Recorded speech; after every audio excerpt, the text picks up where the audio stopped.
నమస్కారం. Big debate ప్రత్యేక చర్చ కార్యక్రమానికి స్వాగతం. తెలుగు రాష్ట్రాల్లో ఈ మధ్యకాలంలో పెద్ద ఎత్తున సవాళ్లు ప్రతి సవాళ్లు కనపడుతున్నాయి. బస్తీ మే సవాల్ అన్నట్టుగా చర్చలకు ఒకళ్ళు పిలవటం, అవతల వాళ్ళు మేము వస్తూ ఉంటాం, పోలీసులు మధ్యలో ఒక హైడ్రామా, ఒక గందరగోళం. నిజంగా ప్రజా సమస్యలు, ప్రజల గురించి, జీవితాల గురించి చర్చించాల్సిన అధికార ప్రతిపక్ష పార్టీలు వ్యక్తిగత దూషణలు పోషణలు దిగుతూ ఉన్నారు. ఒకళ్ళ ఇంటి ముందు మరొకళ్ళు ధర్నాలు, రాస్తారోకోలు, గందరగోళమైన పరిస్థితులు క్రియేట్ చేస్తూ ఉన్నారు. మొత్తం ప్రజా సమస్యలు ఈ కారణంగా గాలికి వెళ్ళిపోతున్నాయి అన్న దాని మీద వాళ్ళు బిగ్ డిబేట్లో ప్రత్యేకమైన చర్చను చేపట్టడం. చర్చలో మనతో పాటు సుమిత్ర గారు, బీఆర్ఎస్ పార్టీ తెలంగాణ సీనియర్ నాయకురాలు వారు ఉన్నారు. అలాగే ద్వారపురెడ్డి జగదీష్ గారు, మాజీ ఎమ్మెల్సీ, తెలుగుదేశం పార్టీ సీనియర్ నాయకులు వారు కూడా మనతో జాయిన్ అయ్యారు. మరి కాసేపట్లో శ్యాంప్రసాద్ రెడ్డి గారు, వైసీపీ నాయకులు వారు కూడా జాయిన్ అవుతారు. అలాగే పాయల్ శంకర్ గారు, భారతీయ జనతా పార్టీ ఎమ్మెల్యే వారు కూడా మరి కాసేపట్లో మనతో జాయిన్ అవుతారు. ముందుగా జగదీష్ గారు నమస్కారం. నమస్కారం శ్రీనివాస్ గారు. నమస్కారం జగదీష్ గారు, ఆంధ్రప్రదేశ్లో ఈ వాతావరణం సరే కొంత రాయలసీమకు ముందు నుంచి ఆ పేరున్నా ఈ మధ్య మరీ కొంచెం ఎక్కువ అయిపోయింది. ఈ భూమన అఖిలప్రియ గారు వర్సెస్ గంగుల బ్రిజేందర్ రెడ్డి గారు. ఏంటి అంటే, సరే అధికారంలో ఉన్న వాళ్ళ మీద ప్రతిపక్షంలో ఏదో ఒక అపవాదం, ఆ మాటకు వస్తే అధికార పక్షే ప్రతిపక్షం మీద కూడా విమర్శలు చేస్తూ ఉన్నారు. చంద్రబాబు గారు ఏ రోజు మాట్లాడినా జగన్మోహన్ రెడ్డి గారి పేరు తలవంది లేదు, ఆయన పరిపాలన గురించి మాట్లాడింది లేదు. సహజంగానే ప్రతిపక్షంలో ఉన్న వాళ్ళు అధికార పక్షం మీద ఏదో ఒకటి విమర్శ చేసే ప్రయత్నం చేస్తారు. అది నిజమా కాదా వాటిలోకి వెళ్ళట్లా. అట్లాగే ఇక్కడ ఈ అహోబిలంలో తలనీలాల కుంభకోణం అని చెప్పి ఒక చర్చ నడిచింది. సరే, దానికి ఎమ్మెల్యే గారు నిరూపించమని అడగొచ్చు, మరొకటి చేయొచ్చు. కానీ ఆవిడ అహోబిలం ఈయన్ని రమ్మని అడిగారు, ఆయన అక్కడికి రాలేదు. ఈ కారణం ఏదో తెలియదు. కానీ అఖిలప్రియ గారే అహోబిలం నుంచి ఆళ్లగడ్డ బయలుదేరారు ఆయన ఇంటికి ఏకంగా. మొత్తం ఒక హైటెన్షన్ వాతావరణం, పోలీసుల అటెన్షను. వీళ్ళేం సామాన్యులు కాదు, ఎమ్మెల్యేలు, పెద్ద ఎత్తున బలగం ఉన్నటువంటి నాయకులు. రాయలసీమలో మనకి నంద్యాల అంటే భూమా కుటుంబం, గంగుల కుటుంబం అంటే మనకు తెలియదు కాదు. సో ఇలాంటి వాతావరణం అవసరమా?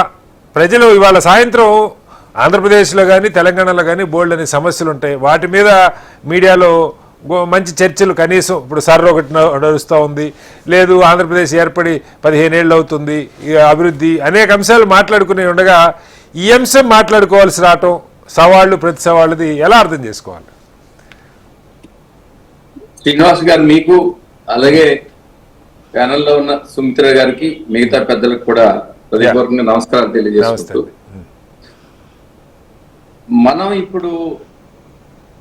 మనం ఏ విధంగా ముందుకెళ్తున్నాం, మన ఇండియన్ డెమోక్రసీ అని మనం ఒకప్పుడు గొప్పగా చెప్పుకునే వాళ్ళం. ఆ డెమోక్రసీని మనం ముందుకు బాగా తీసుకెళ్తున్నామా? ఫ్యూచర్ జనరేషన్, ఇవాళ ఫ్యూచర్ జనరేషన్ జన్జీ వచ్చేసింది. జన్జీ కూడా మనందరినీ కూడా అబ్జర్వ్ చేస్తున్నారు పరిస్థితికి వచ్చేసారు. ఎందుకంటే మనం ప్రతి ఒక్కళ్ళం కూడా యాజ్ అ పొలిటికల్ పార్టీ, డెమోక్రసీలో పొలిటికల్ పార్టీస్ అవసరం. వాళ్ళ ద్వారానే మనం ఏదైతే మన కాన్స్టిట్యూషన్ ఉందో, ప్రతి ఒక్కళ్ళు కూడా ప్రజాప్రతినిధులందరూ కూడా కాన్స్టిట్యూషన్ మీదే ప్రమాణం చేసి కూడా పదవులు తీసుకుంటా ఉన్నారు. తీసుకున్నప్పుడు అది ఎంతవరకు అసలు అది మనసులో ఉంచుకుంటున్నారు?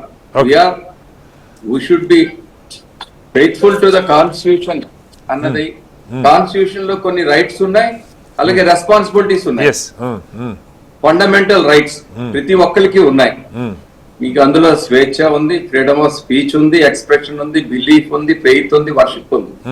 సో ఇవన్నీ కూడా డెమోక్రసీని అప్హోల్డ్ చేసినప్పుడు పీపుల్ అందరూ కూడా ఒక పీస్ఫుల్ సొసైటీలో ఉండడానికి ఇవన్నీ కూడా మన రాజ్యాంగానికి మన పెద్ద నిర్మాతలు అందరు ఇచ్చారు.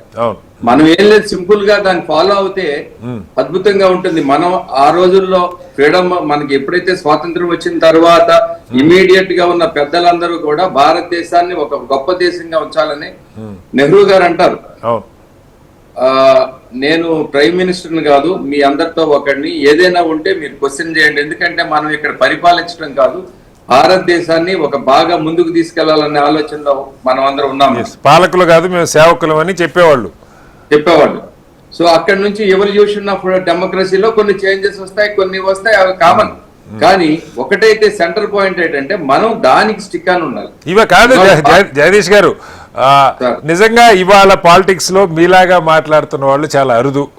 డిబేట్ ఎత్తుకోవటమే దుమ్మెత్తిపోయటం తప్ప మరొకటి ఉండట్లేదు. బయట రోడ్డు మీద అంతే, అసెంబ్లీలు అంతే, టీవీ చర్చల్లో కూడా అదే నడుస్తూ ఉంది.